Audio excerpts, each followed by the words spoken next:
History as it happens, November 1st, 2022. The Taiwan Conundrum. All nations will gain from a reduction of tensions and a better relationship between the United States and the People's Republic of China. The government of the United States of America acknowledges the Chinese position that there is but one China, and Taiwan is part of China. The leaders of Taiwan today lashed out bitterly at the United States for President Carter's sudden decision to desert them diplomatically in favor of communist China. Are you willing to get involved militarily to defend Taiwan if it comes to that? Yes. You are? That's the commitment we made. Nearly 75 years after Chiang Kai-shek and his Chinese nationalists established a new capital on Taiwan, having lost the Civil War to Mao's communists, China under Xi Jinping remains committed to reunifying mainland and island, by force if necessary. And the possibility of war is placing the United States, supposedly committed to the One China principle, in a dangerous spot, as Taiwan has a thriving economy and robust democracy. That's next, when Guy Taylor talks about his reporting trip to East Asia, as we report history as it happens, a podcast from the Washington Times. I'm Martin DeCaro. I think we're in a contest, not with China per se, but a contest with autocrats, autocratic governments around the world, as to whether or not democracies can compete with them in the rapidly changing 21st century. From the moment the mainland came under communist rule. In December 1949, Chiang Kai-shek and the nationalist government flee to the independent island of Formosa, 100 miles from the China mainland. The United States has been caught in the middle of a diplomatic impasse between China and Taiwan. And for the next 2 decades or so after 1949, U.S. administrations refused to recognize the Communist People's Republic of China. But that began to change in the early 1970s when Nixon opened the door. It is in this spirit that I will undertake what I deeply hope will become a journey for peace.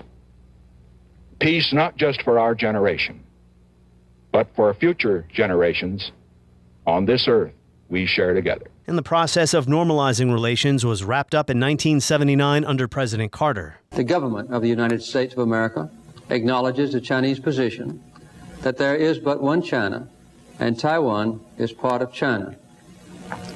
Both believe that normalization of Sino-American relations is not only in the interest of the Chinese and American peoples, but also contributes to the cause of peace in Asia and in the world. But it left Taiwan in a kind of limbo, something Carter's critics on the right seized upon. In an interview that sounds like it could take place today, Jim Lehrer asked Carter's national security advisor, Zbigniew Brzezinski, about China's ultimate intent to reabsorb Taiwan and what the U.S. might be able to do about it. Dr. Brzezinski, what assurances do we have that China will not try to take Taiwan by force? I think we have to understand, first of all, the nature of the context in which this accommodation was reached. We're not dealing now with the China of the late 50s or even of the early 60s. We're dealing with a China that is anxious to enter the world, that is anxious to collaborate with Western Europe, with Japan, and with the United States in a long-term program of its own internal modernization and in a long-term program of growing international cooperation. So first of all, that provides, I think, some measure of confidence. Secondly, we have expressed, as was already done back in the Shanghai Communique, the fact that we have an interest in the peaceful resolution of the Taiwanese issue by the Chinese themselves. The Chinese, in their unilateral statement, did not contradict that. Thirdly, on a number of occasions, privately and publicly, Chinese leaders have spoken about having patience, having a sense of history about the problem, in effect indicating that they look at this problem from the standpoint of long-term interest, much the way they look at the problem of the relations with other places, including, incidentally, Hong Kong. Have they specifically said that they would not employ force to take Taiwan back? You must remember that back in 1972, when President Nixon and Mr. Kissinger negotiated the Shanghai Communique, the United States at that time accepted the formula that it would not contest the view of all of the Chinese, both those in the mainland and those on Taiwan, that Taiwan is a part of China, that this is China. Given that position, adopted already in '72, it becomes difficult to exact specific commitments regarding the way the Chinese will conduct what they are entitled to believe is their own internal affair. Strategic ambiguity was then, and still is, the basis of America's Taiwan policy. It's a key part of the so-called One China policy, where the U.S. acknowledges, rather than recognizes, China's claim that Taiwan is part of China. And the White House recently was quick to say that strategic ambiguity is still the policy, when President Biden seemed to contradict it. Are you willing to get involved militarily to defend Taiwan if it comes to that? Yes, You are. that's the commitment we made. So why would the United States potentially go to war over Taiwan, whose de facto independence is not recognized by the U.S. or China? What's at stake for this island of nearly 24 million people, home to one of the most important industries in the global economy, microchips? Guy Taylor is the Washington Times national security team leader. He covers global affairs for us, and he just traveled to Taiwan, where he produced a 3-part series about the island's future. And you can find the links to that series at the page for this episode at WashingtonTimes.com. Guy Taylor, welcome back to the show, my friend. Martin, I'm so glad to be here. How are you? I'm more interested in how you're doing. Let's begin with the reason for your trip to Taiwan. You were among several journalists invited by the Taiwan Foreign Ministry. Fill us in about that. Yeah, I mean, we're at this heightened moment of tension between mainland China and Taiwan after the visit over the summer in August by Nancy Pelosi to Taiwan. She was really the highest level standing U.S. official to ever go. Our purpose in going to Taiwan was to say that we have this strong relationship built on the status quo, which we support, which is really important because they're saying, well, we're trying to upset.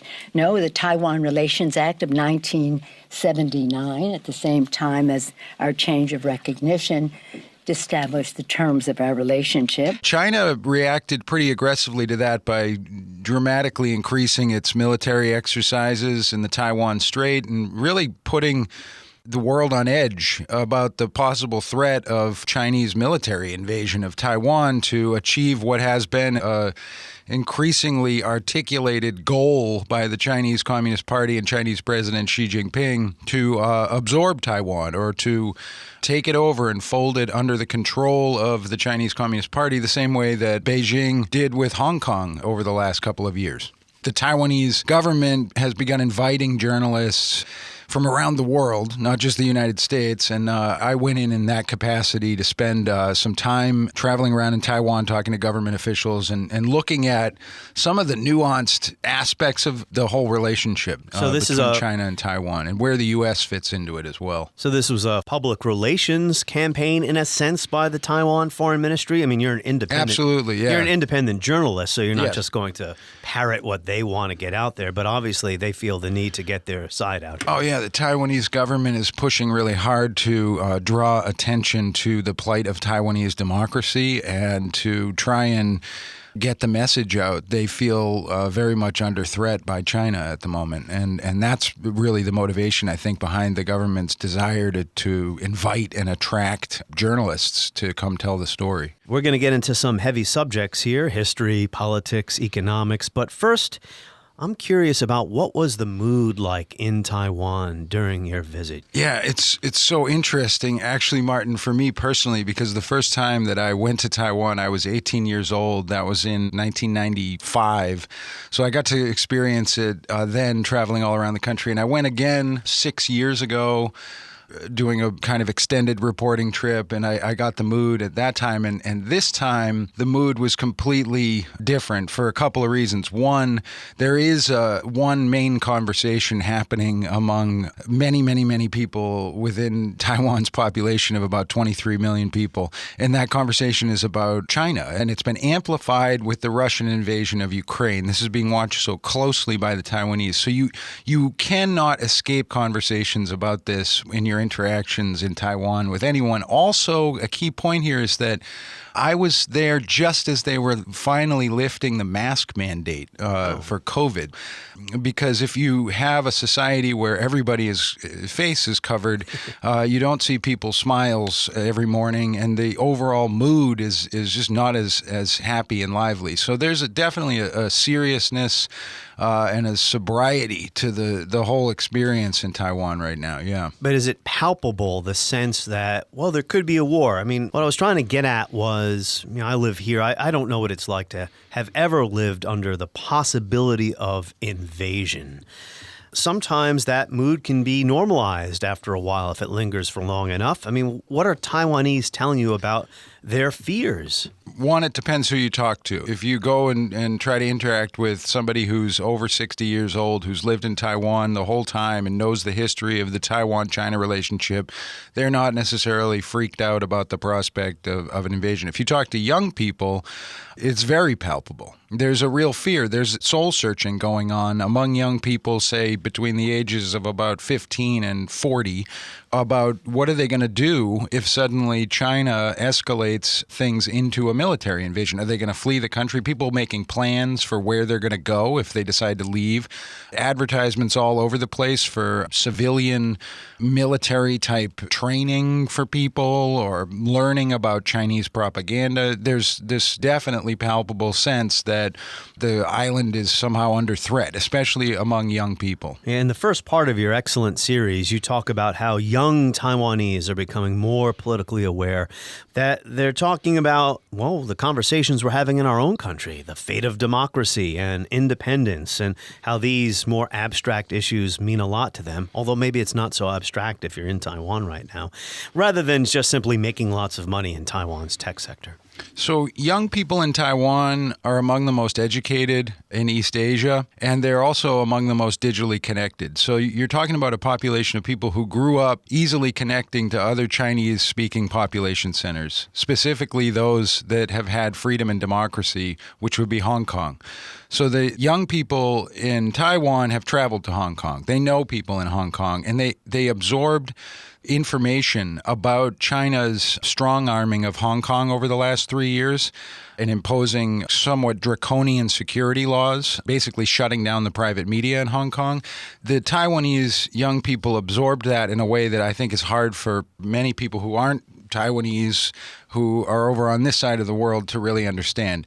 You're talking about watching a candle get snuffed out, and this is amplified by the fact that many people from Hong Kong, especially journalists, political activists, have relocated to Taipei or Taichung at this point in Taiwan. You also have a situation where China, at the same time, the government in Beijing has cracked down very much on Western media, the Western media presence in Beijing. The handful of major European and American outfits that have been able, prior to recent years, to operate freely in Beijing has been curtailed dramatically. Yeah. And many of those news organizations, and I'm talking about the BBC or Al Jazeera International or ABC out of Australia, many of them are relocating their correspondents to Taipei.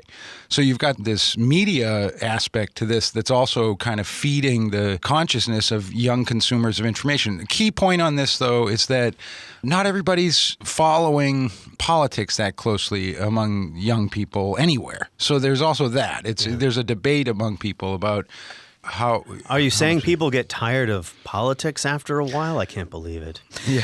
Here's a question from someone, me, who doesn't know a lot about the culture and the feelings, right, between the island and the mainland. Do Taiwanese feel connected to China? Do they identify with one another as Chinese based Absolutely. on... Okay, so culture, language, ethnicity... because the relationship, at least from my perspective sitting here, is largely defined by the separation and the difference. You have communism on one side, democracy on the other, but do they feel a brotherhood? Absolutely, 100%. I mean, you have Confucianism in both places. You have shared language. Look, there are strong political differences. China has evolved as a communist government into a kind of hybrid global capitalist power at the same time. Taiwan, on the other hand, has evolved, especially over the last 25, 30 years, into a really vibrant democracy. You got to remember, Taiwan didn't have democratic elections until the 1990s. But since that period, you've had an entire generation of Taiwanese people growing up in a place with multiple political parties, arguments about politics, freedom of speech, freedom of sexuality, freedom of religion. There's Islam in Taiwan that's practiced openly. There's Christianity practiced openly. And you can speak openly about this in Taiwan. So there are big popular cultural differences. But when it comes to shared heritage, language, culture, and history, the history is also long between Taiwan and China. It's not like you grow up in a Taiwanese house and don't know the difference between mainland China and Taiwan in terms of government and authoritarianism. We're going to get into the history, and we're going to start in 1949. We can't go all the way back to the very, very beginning. So 1949, we're going to get into the history now, Guy, because this history does inform your series. Mao's communists win the Chinese Civil War. More than 2 million soldiers died or were wounded in combat. 5 million civilians died as a result of combat, starvation, and disease. These are estimates, of course, but the numbers are appalling. The nationalists under Chiang Kai-shek retreat across the Taiwan Strait to Taiwan. What stopped the Chinese from pursuing them then? Yeah, actually, it's a really interesting question that entangles itself with the current geopolitical situation in East Asia and Northeast Asia, especially. Mao Zedong wanted the Chinese military in 1950 to do away with the Kuomintang, the KMT, the Chiang Kai-shek government that had taken hold in Taiwan. As the Chinese military began to threaten that, the United States made its own military moves to show that it would likely protect Taiwan and prevent that Chinese invasion at that time. At the same time, the outbreak of conflict in North Korea, where the Soviet Union and to a lesser degree Mao Zedong and China were backing Kim Il-sung's emergent government in a war against a U.S.-backed South Korea, deterred the Chinese invasion of Taiwan at that time because Mao really had to move the Chinese military up to the North Korean border to help the war effort on the North Korean side and couldn't also invade Taiwan. So, the threat of U.S. intervention in the early 1950s on behalf of Taiwan, and also the outbreak of the Korean War in 1950 causes Mao to shift his armies north. I think all of our listeners, even though you probably can picture the geography of East Asia in your head, open up a map on your phone as you're listening or on your laptop, wherever you're listening to this, and just take a look at the geography there. China is a huge country.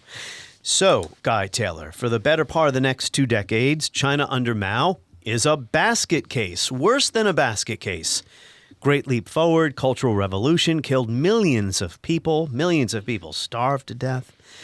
And as China is coming out of the Cultural Revolution, Richard Nixon decides to end China's diplomatic isolation from the United States. There can be no stable and enduring peace without the participation of the People's Republic of China and its 750 million people. That brings us to the One China policy in the Shanghai Communique, a policy that remains in effect to this day, correct? What is the One China policy?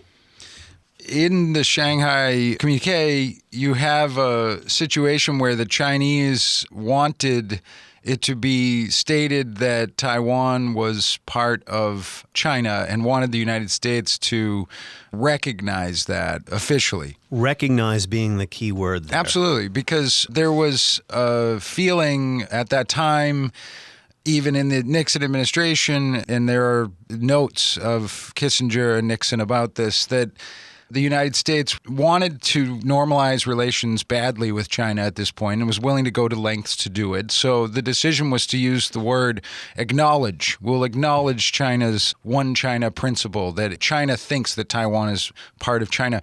But the English language translation of the normalization of diplomatic ties uses the term acknowledge, whereas the Chinese tried to change the Chinese language version to say that the United States recognizes China's one China principle. The difference here is the one China policy, which is what the United States and several other countries around the world have towards Taiwan, which is to, in some way, perhaps or acknowledge China's claim of sovereignty over Taiwan, but not to recognize it. I know that this is a really semantic it's doublespeak, difference. right? It is doublespeak, and this is where we get to a place where there's a confusion around what the U.S. policy is. And this goes into the Carter administration, because that's when the finalization, if you will, or the formalization of Nixon's overtures takes place. Here's the language. The United States acknowledges that Chinese on either side of the Taiwan Strait maintain there is but one China, and that Taiwan is part of China. So it leaves Taiwan in a no man's land, a de facto independent country. Yeah, I think we call it in the series a geopolitical netherworld. Yeah, I love that. Actually, that was a nice turn of phrase there, Guy Taylor. And that is the situation from the U.S. perspective to this very day. To a certain extent. Okay. I mean, the United States does not officially recognize Taiwanese independence. The United States does not advocate openly for Taiwan to be recognized by the United Nations as a sovereign country. The United States doesn't even have official formal diplomatic ties with Taiwan. The Taiwanese government has a representative office in the United States, but not an embassy for this reason. That being said, American companies are very heavily invested in Taiwan. There are also major political connections. The United States does have warm, unofficial diplomatic relations with Taiwan, a large trade relationship as well. Taiwan is I think, the 8th largest trading partner with the United States. This is a country of 23 million people, so punching way above its weight in the global economy. And the United States sells weapons and provides some security support, not troops on the ground or anything like that, but has a robust security relationship with Taiwan. And this is where we are at the precipice of where this is now. Can this confusing history be reconciled somehow into a clearer policy? Because clearly the United States backs Taiwan. President Biden has gotten caught here being questioned by journalists of if China were to attack Taiwan, would the United States militarily support Taiwan? And twice President Biden has basically said, yes, we would, even though the White House has tried to walk those statements back because it's supposed to be strategic ambiguity. And then right. When the president goes ahead and says something like that, well, that removes the ambiguity. I actually get into this in the series. You have hawks, particularly people of the previous administration, who are saying, look, it's time for the United States to end strategic ambiguity, declare and recognize Taiwanese independence, and say what the U.S. will do. There are other pretty influential voices, centrists in the national security community who are saying, no, in fact, the United States benefits quite a bit from strategic ambiguity because it keeps the prospect of a direct clash between the United States and China at bay, because it leaves the Chinese government guessing about exactly what the United States would do. And if there were such a clash over Taiwan between the U.S. and Chinese militaries, the Chinese would be at a strategic disadvantage because they wouldn't know exactly what the red lines were for the United States. So it's a delicate little debate. So to your point about whether this can be reconciled, right? Well, I would say no if that means the United States takes one side or the other, especially the Taiwanese side when it comes to, say, declaring independence, because of how sensitive this issue is in China, which is the more powerful country, versus Taiwan, and how important this issue is to President Xi Jinping, who has vowed to reabsorb Taiwan into the mainland one way or the other. The United States could potentially provoke China into moving sooner than it otherwise would. So maybe strategic ambiguity is the right way to go here, and it seems, based on your reporting, Guy Taylor, that a majority of Taiwanese prefer that route. Well, it's interesting. Look, Taiwan is a democracy, so if the Taiwanese people decide that they want to declare independence or take a more aggressive stance, they can hold a referendum or it will come through the democratic process. But there is a concern in Taiwan about aggravating China. And I think part of that concern is that there's not an active U.S. military presence in Taiwan. The Taiwanese military has struggled to gain momentum and equipment for a generation. And there's this feeling that of not wanting to provoke China. And you had mentioned there's a move to potentially form some type of civilian defense sector of ordinary people, and that's not really gotten off the ground. Well, it is gotten off the ground. I mean, some of the biggest business titans in Taiwan are putting up billions of dollars to finance this sort of civil society training, and it's becoming more popular in Taiwan right now against the backdrop of this threat from China. At the same time, the President Xi's government in Taipei, the Taiwanese government, has dramatically increased its defense spending in the last year. But I think, Martin, that if we're going to talk about this debate about whether or not about U.S. policy towards Taiwan and the extent to which the U.S. needs to choose a side, I think we have to have a bit of realism and recognize that the United States already has chosen a side. Some of the most iconic American advanced futuristic brands, right? Apple, Oracle, IBM, et cetera, these are companies that are very heavily invested in the Taiwanese semiconductor microchip manufacturing industry. And these companies, their stick point for them is that they're benefiting tremendously from this investment in Taiwan, which is the leading microchip manufacturing country in the industry in the world. These American companies, one of the biggest markets for the products that they're making with these microchips is in mainland China. So it's also a difficult dynamic there as well, because these companies have pretty big influence over the American perspective and political process on what the U.S. policy should be towards Taiwan. So it's complicated from a lot of angles here. Yeah, I think we've all realized just how important the supply of microchips is to the health of the world's economy. Here in your reporting, you say, quoting a Taiwanese foreign ministry spokesperson, that 85% of the population on the island supports the status quo, talking about whether to declare independence or not. There's a nuance to that statement, though, and there's more in the quote there, which is that they feel that Taiwan has already declared independence. Yeah. Taiwan has been independent, that there's two systems that are different, one in Taipei and one in Beijing. So to see this from the Taiwanese perspective, I think the most effective way to do it is to consider the fear of provoking a military action from China, which at this current moment on the global geopolitical landscape, that fear is amplified by Russia's actions in Ukraine. At the same time, the reciprocal of that, or the other side of it, right, is that the Taiwanese are very closely watching as the major democracies in the world have rallied to support Ukraine. And they're thinking, would the major democracies of the world rally to support Taiwan if the Xi Jinping government in Beijing tries to emulate what Vladimir Putin has done in Ukraine by trying to take Taiwan militarily? So let's stay with Ukraine and the effect that war is having on Taiwan. I do want to return to the microchips issue in a moment. So as you said, some Taiwanese see Russia's war of aggression as a bad sign, right?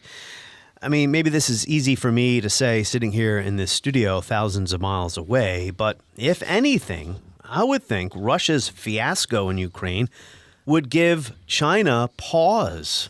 The powerful country, the more powerful country, isn't guaranteed an easy victory. Yeah. I don't know what's going on inside Xi's head. Right, or inside the crucible of the Chinese Communist Party. Look, I think it's a really good question. How is the government in Beijing perceiving Russia's violent adventure in Ukraine? I interview career diplomats, China experts about this in the series. And we have to ask or look at the fact that China is not in a hurry. We've talked about in this conversation 1950, which is more than 70 years ago. This is more than a couple of generations that this ambition to take Taiwan, and it actually goes back into the period between World War I and World War II and the war between Japan and China. So this has been going on for a long time, and the idea that Xi Jinping might have made statements, especially since 2019, that catch the world's attention and increase concern that China may be in a hurry to do some kind of military action to take Taiwan. It's also entirely possible that China is not in a hurry at all and also doesn't want to disrupt the status quo and knows or believes that it will take Taiwan eventually one way or another. Yeah, so the one way or another point there, Guy, you mentioned Hong Kong before. China has subjugated Hong Kong over the past couple of years without a military invasion. That seems harder to do with Taiwan, though. Well, Taiwan is bigger than Hong Kong, and it's a big, vibrant democracy, and we have to consider also, though, the possibility here of a return to power in Taiwan's democracy of a government that might be more pro-China or softer towards China. The current government of President Xi has gradually increased its standoffishness towards China during a period in which China has increased its muscle flexing in the region, militarily, diplomatically, economically. We also have to consider the wild card here of the pandemic and COVID-19. While Taiwan has opened up now, while Japan has opened up now, South Korea has opened up, China remains very much closed. And in my reporting in Taiwan, one of the most interesting facts that is in our series, and I hadn't seen it anywhere, is that the week prior to the onset of the COVID shutdowns around the world, there were more than 550 flights from Taipei to about 60 cities in mainland China. Currently, there are, I think, less than 30 flights a week. Wow. Did I say a day? It's more than 500 flights per week, and that now we're down to less than 40 flights per week to just 4 Chinese cities. So you're talking about a real shutoff in people-to-people connectivity between Taiwan and China over the past 2 years. So on the issue of the economy and microchips, why do some folks believe that if China were to move against Taiwan or subjugate the island, it could disrupt the chip industry? I mean, why would China prevent those chip makers from selling their products to the U.S. or to Europe? What is the issue here? Well, there are two questions there. I mean, the first one is, would it disrupt the microchip manufacturing operations? And the concern is that a security crisis absolutely would disrupt that, because we don't know how the leaders and the workers in that industry are going to respond in a security crisis. You're going to see a slowdown. Yeah, it's hard to go to work if there's a war going on. That's right. So that's a major concern. And then the other question about whether or not the microchip manufacturing element of this factors into Beijing's calculus vis-a-vis Taiwan, things become kind of futuristic and philosophical there, because what you're talking about with advanced microchip manufacturing right now is a feeling in that industry the human species is close to another really big leap ahead and advancement in terms of processing speeds. The advancements of the early 2000s brought us processing speeds where we now all hold high-powered computers in our hands. The advancements in processing speeds over the coming 10 years that are dependent on nanotechnology and a level of manufacturing that Taiwan is the leader in, has specialized in. Taiwan Semiconductor is the best company in the world in that regard, right? Yes. Or one of them. Well, the biggest and most influential and the most invested in by American companies, European companies, Japanese companies that are the original manufacturers of things like the Apple iPhone, or South Korean companies as well. So there's a national defense concern here then. As you wrote in your series, the Biden administration is trying to block U.S. companies and their Taiwanese partners from selling these advanced semiconductors, AI chips, to buyers in China because they fear the Chinese then will develop potent weapons. I'll put it that way. Sure. Develop potent weapons or master the technology that exists within U.S. weaponry. So there's this other realist element to this that has to do with military hardware. And as horrible as that may be, it's a reality of the situation that we're in, so that the world is in. When it comes to the futuristic element of this, we're talking about another possible technology revolution in our lifetimes. And these microchips are the glue of how that's going to go. Where is AI going to take us? And the organizations of people around the world that control that glue are going to have a lot of say in how the future technologies are used by the whole planet. And when I say organizations of people, I'm talking about the U.S. government, its allies. I'm talking about Chinese government, its allies. So this ties right into U.S. domestic politics right now, and one of the most significant, albeit underreported, bipartisan legislative achievements is this CHIPS Act. Yeah, the subsidies. Which has seen the Biden administration, with some Republican support, try and invest and encourage TSMC, the Taiwanese semiconductor manufacturing company, to reinvest its own profits into the United States to manufacture chips here. People will ask, well, how come we don't manufacture the chips here anyway? Because it costs about 75% less to manufacture them in Taiwan. So, and that's not something that people came up with last week. That's something that took hold over a generation. It started in the 1980s. By the 1990s, Japan, which was a leader in manufacturing microchips, also was facing massive expenses and investing in Taiwan. The United States companies were investing in Taiwan. So you have this, what the Taiwanese call this ecosystem, this economic ecosystem of manufacturing. We're talking about nanotechnology. We're talking about almost microscopic manufacturing of microchips. So to quickly move that manufacturing to say, Arizona, where TSMC is heavily invested in building a manufacturing plant right now, that's not going to happen over the course of a couple of years. It takes time. This is not a sock factory where you can just pick up and go somewhere else. Or even an airplane's parts factory. Yeah. This is like a level of sophistication that's pretty unique. Well, I'm glad you included this aspect of the conflict, or the potential conflict, in your reporting. These more technological, economic, capitalist concerns, because I'll speak for myself. I tend to look at this potential conflict as one of ideology or nationalism, Chinese imperialism, very weighted with history, as we've been discussing, going back to 1949. But there are a lot of elements to this. The Biden administration, of course, in its public pronouncements, frames it as democracy versus autocracy. And that's the framing they're using everywhere now, with Russia, Ukraine, etc. When we bring ideology into it, we look at that aspect of it. My experience in talking to regional analysts, talking to Taiwanese scholars about this, is that there's this idea that a new China really could only come out of the Communist Party in Beijing. This is important because Taiwan directly stands in the face of that ideologically. In fact, you have a technologically leading economy that's very globally connected, is not just dependent on the United States. We're talking about trade relationships with dozens of countries. Including China. Including China, which is a delicate thing in itself. But Taiwan is a democracy. So this new China concept, Taiwan stands as an example that, in fact, it does not have to be a closed, autocratic, secretive government that perpetuates this type of system. In fact, it can be a pluralistic democracy where there's freedom of speech, where if there are human rights abuses, there's media that covers them. There are advocates that speak up for the oppressed in the society, regardless of what the government is doing. And if the people want to vote the government out of office, they can. That's the system in Taiwan, and its existence is a challenge to Xi Jinping's notion that China is the new frontier, right? They would call it their model of democracy is the way of the future.